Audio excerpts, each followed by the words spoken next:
Hello, morning talk show. I finally got my morning chores done. I got dressed, so now I can talk. Talking is kind of fun, because nobody answers back. I can just keep talking. Nobody interrupts me. Nobody says, wait, I got a story. I can just talk and talk to my camera friends, video friends. All right. When I read the comments that people type in, I just get so many ideas of what to talk about next. So I take notes then. It's beautiful day today, but it's still kind of cold.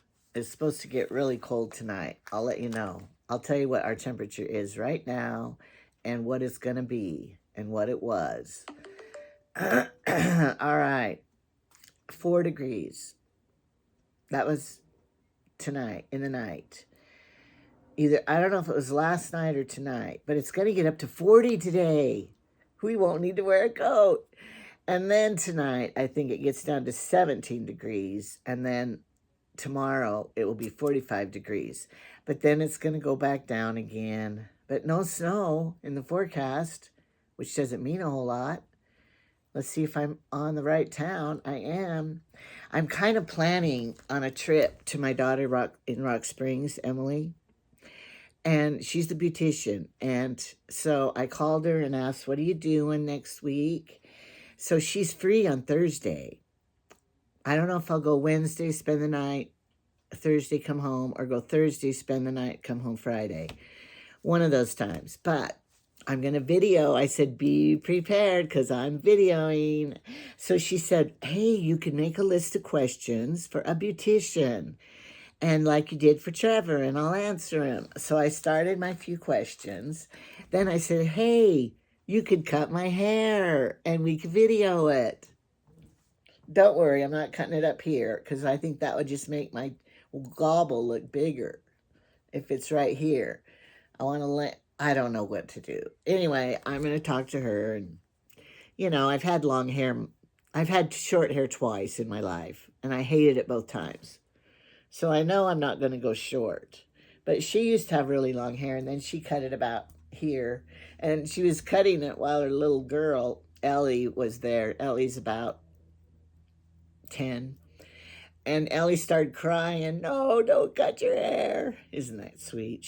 And the little girl has beautiful hair. It's like it's been gold laced, gold stripped. But anyway, I'm going to show you her whole family and her beautiful house. Her husband works at, I don't know. He's an electrician at somewhere. But I don't really know. Might be Simplot. Anyway, I'll let you know when I get there because he changes jobs and then I forget what he's working. He was started at Halliburton and then he went somewhere else. And I think it's Simplot now. And then, so you're going to get to see them and meet Chipper, their dog. I don't know what he is either, what kind of dog. So you'll just have to wait and see. So it's like a 3-hour drive. I'm going to drive there. I don't think Jamie's going to go because his son is coming, but they're staying in a motel. I'm supposed to leave him out of my YouTube, so you won't get to see them on film. And so I don't need to be here because they don't want to be on film or any part of this. Every day, I'm a part of this. This is me. So if you don't want to be in it, don't come around. No. If you don't want to be in it, let me know, and I won't put you in it then. Okay. All right. Now, on my last few comments, I noticed that when I gave Brinley the doll and I recorded it, people are saying, oh, look at Macy sad. No, I gave Macy one already. And then when she got baptized, I gave her one. And so she has one that's different than that one. It has real hair and its eyes are opened. And she's 11, so she's kind of old for it. But I had just gotten a Temu order, and I got her the little Lego set that you put together. She chose it. And it had been like $8, but I got it on sale, and it was I noticed one time $3, so I got it for her. And then Credence, I got him some stuff too. So I had already taken it over to them for their presents. And then I said, I'm taking Brindley the doll. Do you want to watch her open it? And they wanted to watch her open it. That's why they were there watching.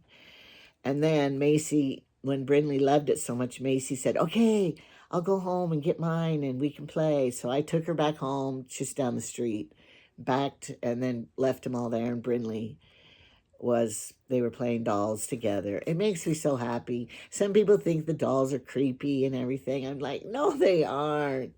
That little baby with the eyes. So have you ever seen a sleeping baby before and love it? And the ones awake, I don't know. Some people just don't like them. That's fine, I guess. I was raised to love them. I had a granddaughter, a step-granddaughter, that came visiting, and that bedroom, with all the Barbie Lucy dolls and stuff, and I have porcelain dolls in there too. She couldn't sleep in there. She said, this is too creepy, all these dolls looking at me. So, which I should show you the porcelain ones. I got rid of all my porcelain ones because, they were mostly my daughters. So I boxed them all up, and I took them to Emily and Hillary, and I said, I don't know which ones are yours and which ones, were whose. So I just let them pick which ones they wanted. I said, I don't care what you do with them, because we bought them their whole growing up years. I said, you could give them to Goodwill or you can keep them. I don't care, because they're yours. I don't want to store them anymore. So I took them to them. I don't know what they did with them, but I do have a few that are handmade porcelain by this lady that she was a master at it, and she was rich, so she didn't have a budget to stay on, what dolls she made, and she made some beautiful ones, and, and her posterity had a yard sale, and so I bought a few. I should show you them because I tried to get big ones because I love them so much. I'll do that. And then we're going to, as soon as the snow melts, we're going to go fly kites. I'll show you how to fly a kite and we live in a beautiful place to fly kites. On this hill, no wires anywhere and no houses that matter. They're far away. So when the grandkids come, we'll fly kites in the spring and let you watch that. All right, I whistled a little. I showed my pantry, my food room, and people were commenting about my food room. Whoa, you have a lot. I'm not a food hoarder. I just believe if you are prepared, you have nothing to fear. Now, I used to live by the ocean and a tsunami could come. So I had my 72-hour pack to run in case, we were going to get flooded with a wave. But we only had to do that once. And then it never came. But where I lived, it was kind of in a cove. And then Crescent City came out. So we were pretty well protected there. But here, it's the volcano in Yellowstone that they go, it's going to erupt and you're all going to die and you're going to have to run. Probably. I'm just going to stay here and die. I'm not going to try to run. Because where am I going to go? And I just don't think any place is better than home. I'll just stay here. I'll be like on the St. Helens. I lived through the St. Helens volcano. And we were in Southern Oregon, but our cars had ash on them and everything. And so we lived through that. And then the earthquake in San Francisco in the 80s or whenever, it kind of came up and we felt it, but we didn't have any injuries or damages. So I watched that. And then when in Rexburg, the Teton, that dam broke, I lived in Roosevelt, Utah at the time. And Jeff, my husband at that time, he went to help with the cleanup. They took a bus of them down there to help. So I have seen some disasters, but nothing like a hurricane or, is it hurricane or hurricane? I don't know, but you know what I mean. I've never been through one of those. And I know some people have been through floods and lost everything. And so I live on a little hill up here. I don't think I'll get fires because there's not too much timber back here, and we're not in a drought area much. So I don't know if we'll ever get fires where I live. But I have my tree house as my bug out place if I ever had to run. But the volcano would get the tree house worse than my house because Jamie built this house good, and I have a root cellar that I could run into. But I would hate to do that. That's why I say, oh. And then if you survive, how are you going to get your medications? I'm going to have a stroke because I can't get my high blood pressure medicine when it's gone, you know? But there's going to be a lot of us in that same position that, you know, diabetics and everything. None of us could get their medications. So that's what, and they won't let you get a year's supply of medicines. You know, maybe your water pill, I don't know. Maybe my Zoloft, I wouldn't get my Zoloft. I just want to be like depressed, crying all the time, and want to. I've never wanted to kill myself because I have too much to live for, and I have too many children that make my life fun. So I don't want to die. But so anyway, I always think about that. Yeah, I can have all the food and toilet paper I want, but if I don't have my medications, and my husband doesn't have a medication, well, then we're just going to be stroke victims laying in here when the ash hits us. I don't know. I don't want to think about it. I'll just be prepared. But you know, a lot of times your food is not just for a natural disaster. Maybe it's your paycheck doesn't come. What are you going to do then? You know, you got to go to the cupboard and eat the food you have there. So, you know, there's other things than just, and like maybe someone else is in need and you can take food to them. And well, why I have so much food too is because I have a big family, and I know Hillary doesn't have any food storage much. He killed an elk, so they might have some meat. And I think Trevor has a lot, and Chad probably has a lot too. But when I have a Sunday dinner and have all my kids over, it's like 25 people. So that's more than one can of, you know, beans that you open. You use several. And it's such a great feeling to, I'm going to make chicken curry. Oh, I have everything. I don't need to go to the store.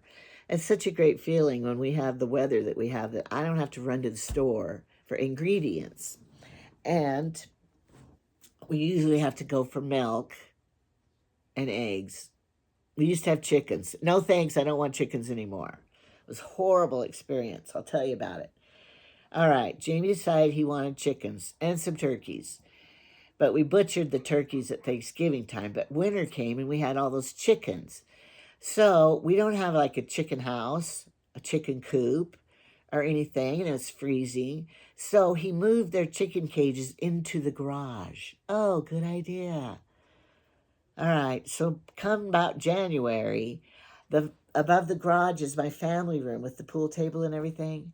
That room stunk so bad of chicken whatever.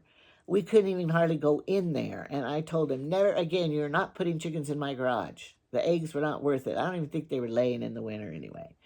So, and they, you know, every time he went and bought the chicken feed for the winter, that costs more than, those eggs were so expensive, like $60 a dozen. Forget it.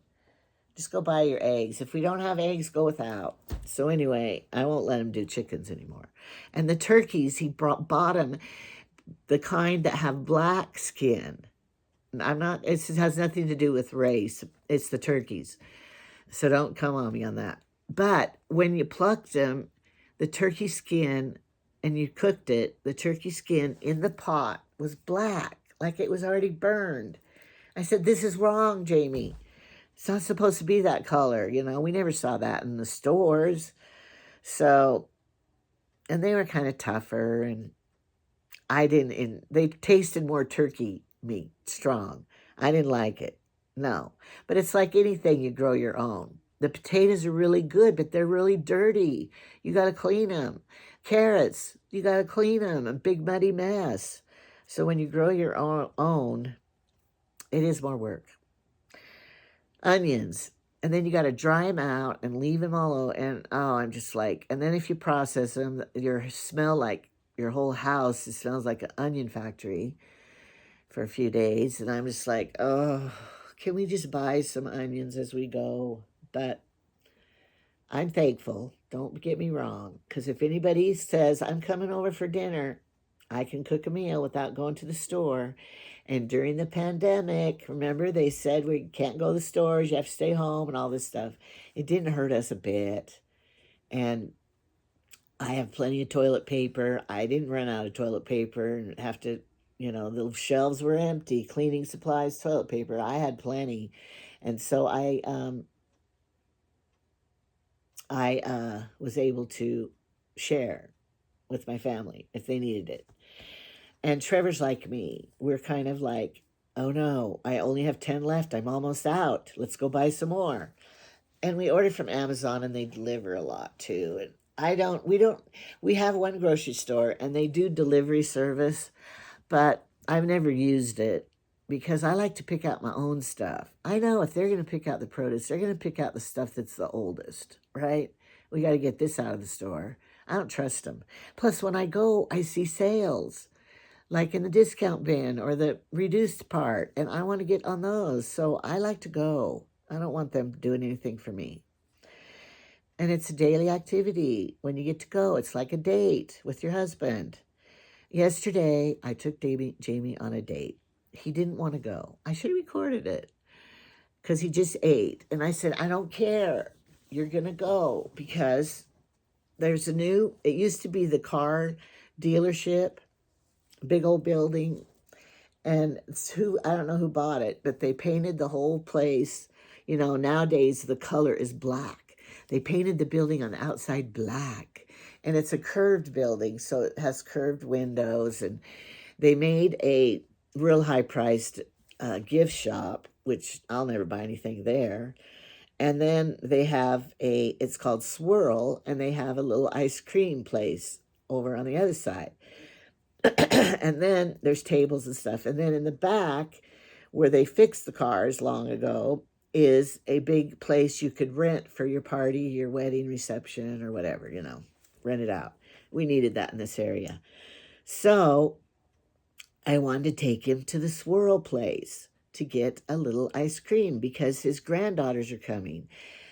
Oh, I'm supposed to not talk about him. Someone's coming and they want to, I told Jamie, you can take him here. And, because Macy and Credence and Brinley love it. And you take him in there and you buy the cup, or you could get a cone.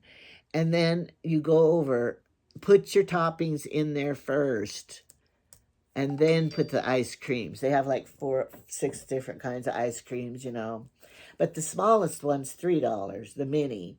Then the $3 one, then the $3, $5, $6, and $8.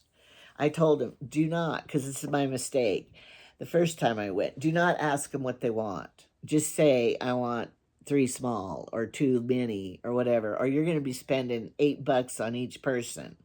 And that could add up for ice cream. Just go to the grocery store and get the quart or gallon of ice cream and some toppings, and you would come out far better. But this is Soft Swirl. And they have tables, all black tables, and it's a real cute place, but the cement floor. And then Jamie, he didn't want to go, and I bought him a mini anyway. And I said, you have to taste it. I don't know if it's real ice cream or yogurt or what, but what it is, sorbet, I don't know what it is. I can't tell, but it's soft. But the passion fruit's really good. So I said, no, you have to get a mini. You're going to try it because you got to know. And so he's all grumpy, acting like I'm making him do something horrible. I'm paying. So he went in there and he, kid, this is too tall. Those little kids can't see in here to make their own, he's complaining about it. I said, it'll be fine. He goes, a car used to be parked right here. I said, well, they probably mopped the floor and buffed it. It's still cement floor. I said, they probably buffed it up and it's fun. He goes, this is not going to make it. Who's going to come in here? I said, Jamie, the tourists, when they're going to Jackson, those buses, they stop here and they will love to come in here. At the parades, people will come in here. The teenagers could come in here and sit and, that he is, he's kind of old school. It has to serve a purpose or it's nonsense. When I first married him, things were, anything that wasted time or anything, he would say, that's nonsense. I don't have time for that. A telemarketer calling and asking him, That's nonsense. I don't have time for this, and everything. If it wasn't a goal-ridden chore to be done or whatever, it was nonsense, and he didn't have time for it. So he can be pretty blunt with them. But I made him go. I said, this is a date, so enjoy it.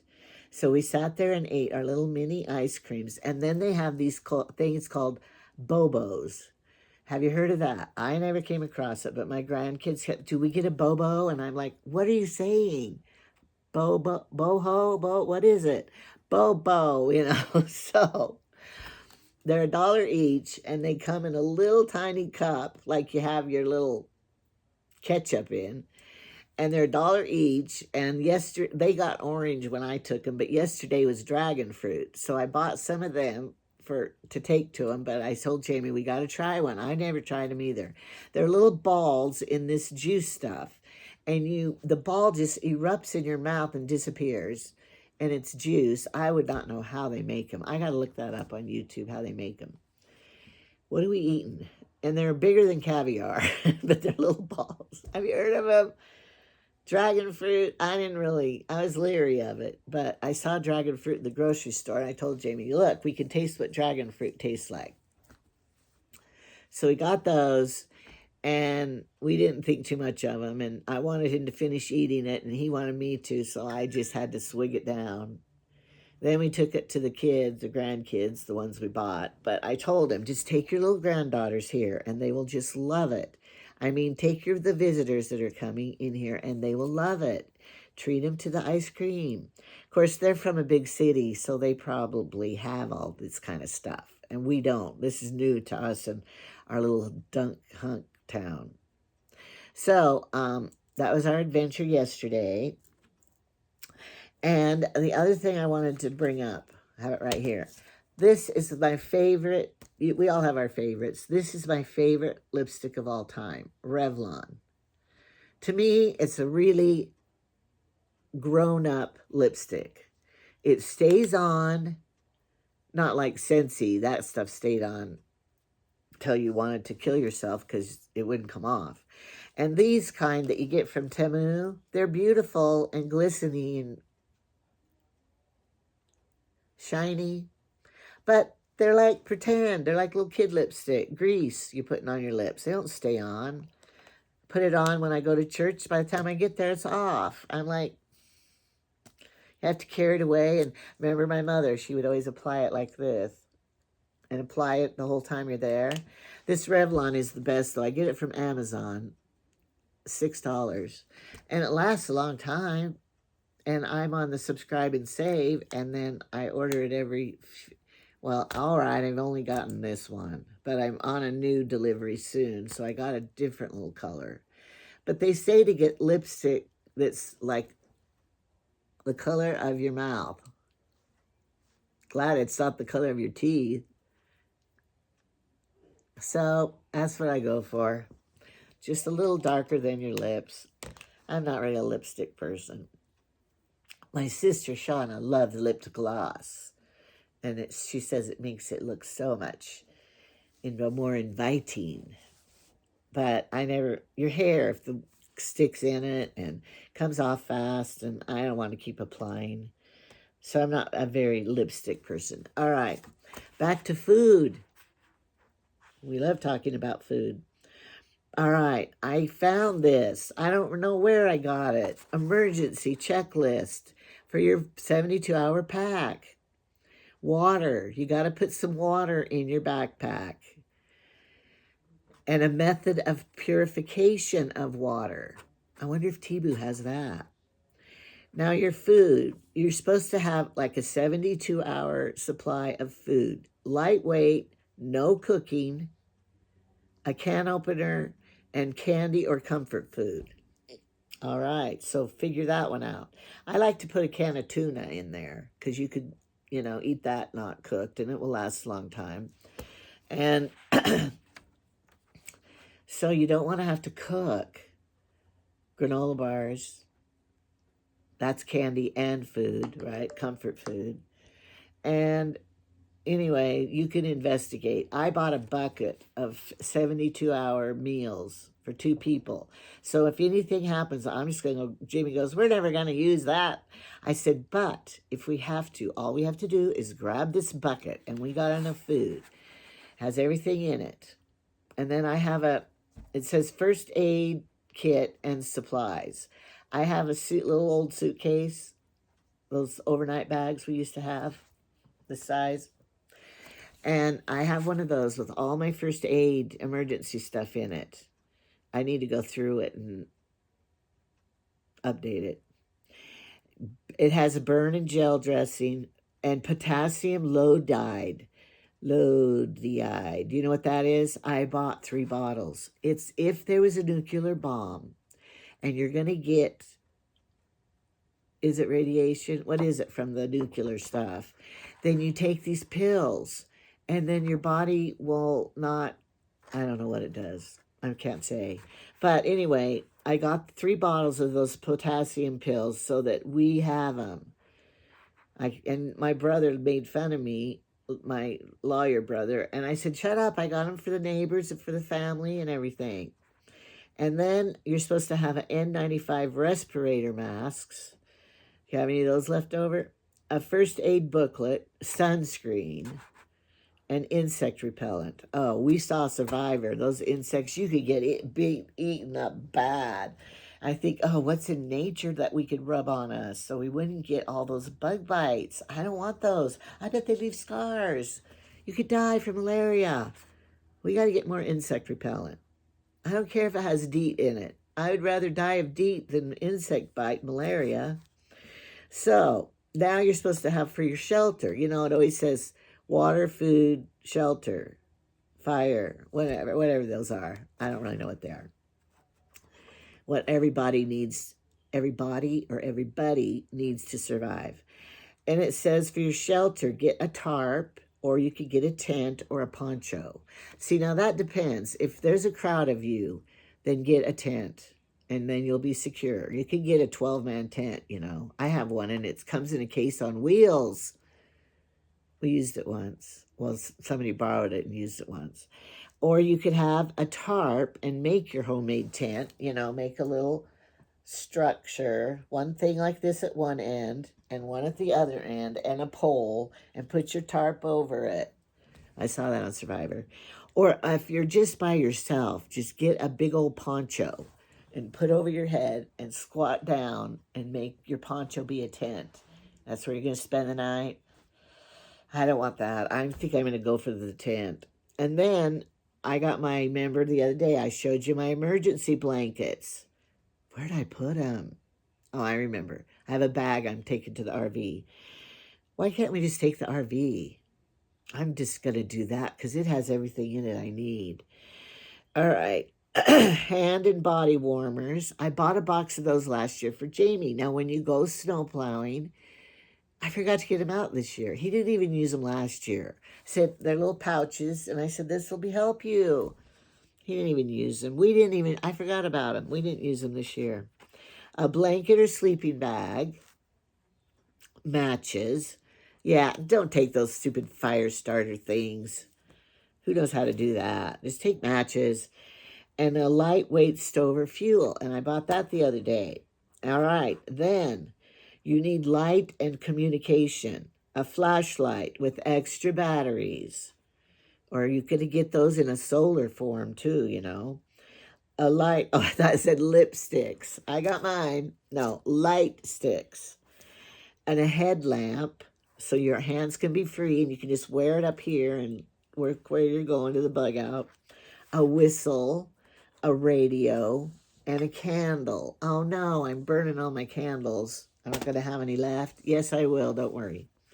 So here it is. You already know all that probably, but you know what I'm going to do? I'm just going to take my RV.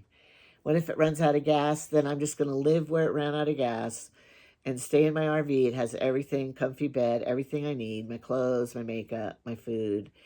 And it might even have a couple of mice in it that get in there every winter. I need to go out there and put a poison if I could get into it.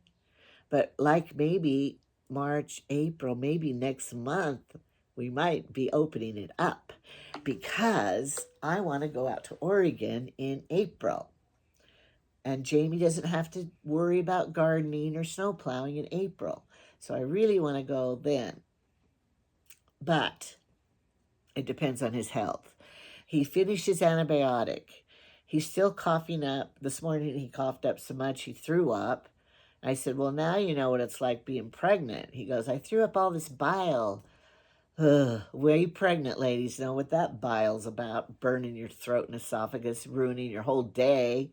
Nothing helps. You eat a piece of bread thinking that will help the esophagus. No. Rolade, no. You just have to wait it out. Horrible. So he had that, and then he thinks the antibiotic did help him a little, though. But then he went in the hot tub and he got out and he comes in here and he goes, I'm so tired. I said, it's morning. You're not supposed to be tired in the morning. I said, lay down and take a little nap. But he didn't. So then I heard him talking on the phone down there to his friend. His friend up here has a house in Utah and one here. So he's only here occasionally. And Jamie just loves his one friend. And so he talks to him and invites him over. But the friend doesn't come very often. But I had to laugh because it sounded like the friend was going back home.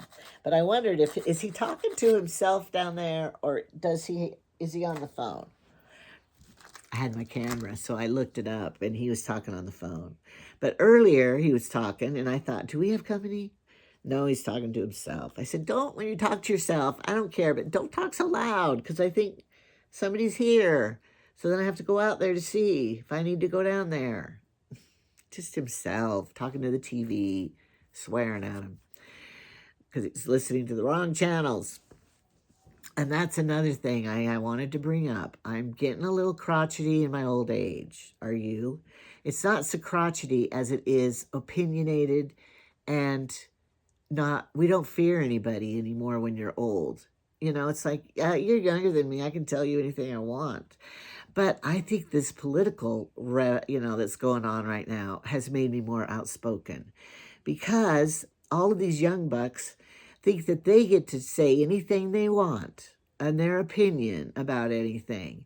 But then if we old people say anything, we're racist or we're, old-fashioned or how dare we give our opinion on anything. Well, that makes me mad because I do have an opinion and I've lived a long time and we have more time to read and watch TV and watch the news and watch every channel, and we are more upbeat than some of these young bucks. Have you seen those shows where they go asking questions like, what country is the Panama Canal in? Japan? I mean, they don't even know the simplest answers, and what coast is the easiest questions. So, some of these young bucks are pretty stupid, I think. They're on their phones instead of doing their homework and reading their history book. I know you old people agree with me. Anyway, so I have become a little more outspoken and sticking up for myself and what I believe because they get to do it. Why can't I? I have an opinion. I have the right to say freedom of speech. So I stick up to them now. And then they really... Well, then back off and don't be telling me things if you don't want to hear my opinion. That's what I think. Well, maybe you'll be a little scared of me and what I might say, so then you will be nicer around me. I like it. My mother was that way her whole life, My mom and dad, they could say anything and call anybody anything and do anything. And we didn't say anything because we respected them. And if they think that way, if they, just let them be. We respected them. So I just am demanding a little more respect in my whole life, and I have a right to say what my opinion is and what I think because I am 69 years old. So I know that women my age on here and men might think that too. I'm just a little late bloomer coming around to it because I used to be a little namby-pamby, didn't want to ruffle feathers, didn't want to make a, drama, didn't want to bring up any bad thing. And I used to be like that, but not anymore. I'm voicing my opinion. I have a right to what I think, opinion, and a courage of my convictions. My mother said that to me my whole life. Get some backbone. Have the courage of your convictions. So I do now. I finally learned it. So I might not have as many visitors anymore. But guess what? I don't care. Because I have a right. We all have rights, right? Okay, now, is there anything, did I leave anything out? I don't think so. I didn't know that burning candles worsened COPD, people. Maybe I made it worse all these years. No, because I didn't burn my candles. That was a problem. But he would come to bed at night and start coughing and everything. I'm like, I think maybe the candle made him worse up here. And he kept saying, what's that smell? I'm like, nothing. Because I had a candle burning all day. But I think once the windows are open and everything, it might be safer for the candle burning. I'll save them for my patio outside in the summer. I only have 2 more that I'm worried about burning. And I'm almost, how many days? And then I thought I'd burn this up yesterday, but what I do, here's a hint for you. I know you could put them in the freezer and the wax comes out and everything. As they're burning, I get some metal thing and I go around the outside and push the wax into the wick. And so they burn nicer. And I used to do that throughout the day. Put the wax in there so it'll burn. I don't want a big hole down the middle just burning the wax like that. Because I'm cheap. I know I could use the bits for warmers and make new candles and buy wicks. I know all that. It's easier for me just to go around the edges, push it all in. And if it's a big, long wick, then I get steel candle from wax from another one and put it in there. I can tell you about my wax story. My daughter got braces. And, you know, they give you the wax to put so you don't hurt your gums and stuff. Well, my tooth chipped off. And so it was a rough spot right there, a hole. And I said, please, can I have some of your wax? No, I might not be able to get any more. Oh, well, of course we could get more. The dentist would give us more because I told him about this. So she wouldn't give me any. So I thought, well, I'll just use some candle wax. So I dipped in and got candle wax and put it in there. Kind of had a flavor, but it wore off. But anyway, then I swallowed a whole bunch because it didn't stay in there very good. But anyway, you could use candle wax in a pinch. And so I told my dentist about that. And then he laughed. He goes, you could have just come in here and we would give you some. Well, I didn't know that. And I didn't want to buy any. But anyway, if you have a broken tooth and you don't have any teeth wax, just get candle wax. Find a softer candle and just form it in there. And then try not to put your tongue on it and taste it. But it made me feel better for a while. So when you're old, you get a lot of these tips like that. Okay, I'm going to go. What am I going to do today? Clean. I'm going to clean because this will probably play tomorrow on a Sunday. I'm not cleaning on Sunday. I'm going to church on Sunday, so I won't be able to do a morning show. So I'm going to publish this and have it come in the morning while I'm at church. And then, but today I'm going to clean and sort through. If I clean something exciting, I might show you. All right. Have a good day. Goodbye.